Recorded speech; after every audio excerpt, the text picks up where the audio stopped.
What's going on YouTube? Uberman here, and I'm standing here in the rain in the evening looking at an F-16 flying overhead here because I wanted to bring you a video that's a little bit of a personal story of mine. I've been seeing little memes pop up on Facebook and news articles saying that, hey, guess what? Trump wants to screen beneficiaries of the welfare program for drugs. And I'm thinking, you know, here we go. I've been in debates like this before, and I hear the same thing again today that I heard back in those days. And that is, this has been done several times by multiple states, and the statistics show that very few people on welfare utilize illegal drugs, and therefore this is a huge and tremendous waste of taxpayer money. Well, this is where I'm going to disagree with you, and this is where a lot of you guys will probably disagree with me as well. I honestly believe that the reason they're not catching people using illegal drugs or having illegal drugs in their system while on welfare is because they're doing it wrong. I'm going to share a short story with you. I was married for almost a decade, and almost the entire time I was married to my ex-wife, we were on government assistance, meaning food stamps, okay? She would receive, but she handled the food stamps. She's the one that went to the meeting. She's the one that dealt with all that stuff. We received anywhere between $600 and $800 a month in food stamps. And I know I am technically part of the problem because I was involved with this. My wife, my ex-wife, was on methamphetamine. She was also smoking pot. She also had cigarettes, and she would also sell the food stamps for 50 cents on the dollar in order to buy her drugs and promote her habit. Now, this is all stuff I didn't know about, and I know that sounds like it's hard to believe, and, you know, that's for you to decide. This is why she's my ex-wife. Yes, it took me 10 years to figure out all the things that she was involved in and all the scams that she was pulling, and the things that could ultimately not just land her in a lot of trouble with the law, but me as well. She was on drugs just about the entire time we were married.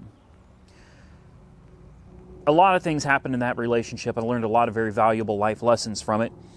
So I don't regret it. But what I did learn is throughout her interaction with the law and the legal system, you can very easily maintain your drug habit and pass drug tests all day long because she did it. It wasn't until actually just a couple years ago, one of her kids told me how she passed her drug tests.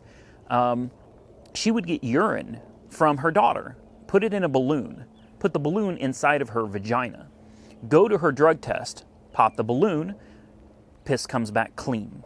Clean piss, and because they check for temperature on the side of the little bottle, since the balloon is inside of you, it's kept nice and warm. The reason I made this video is because I got into a couple debates today explaining to people that the reason the drug tests don't work, the reason that they are not finding people on welfare having drugs in their system is because these people know the system.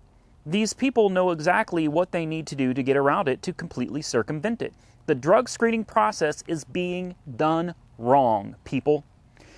Go hair follicle.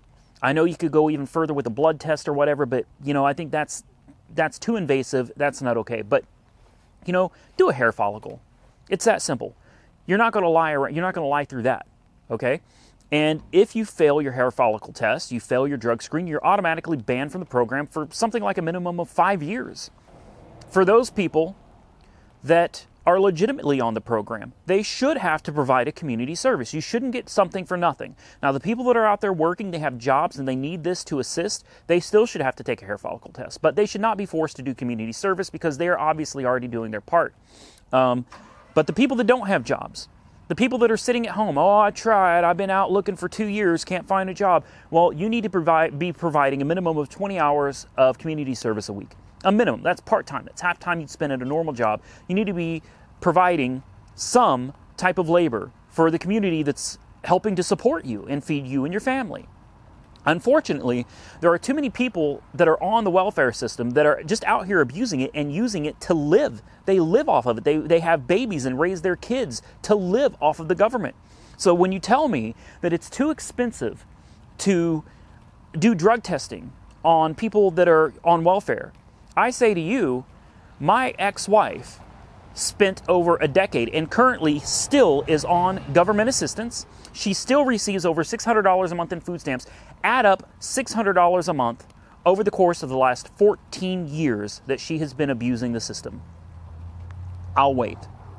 And then you tell me if a simple drug test, a hair follicle, would have saved our government any money versus them just paying her out that minimum of $600 a month over 14 years.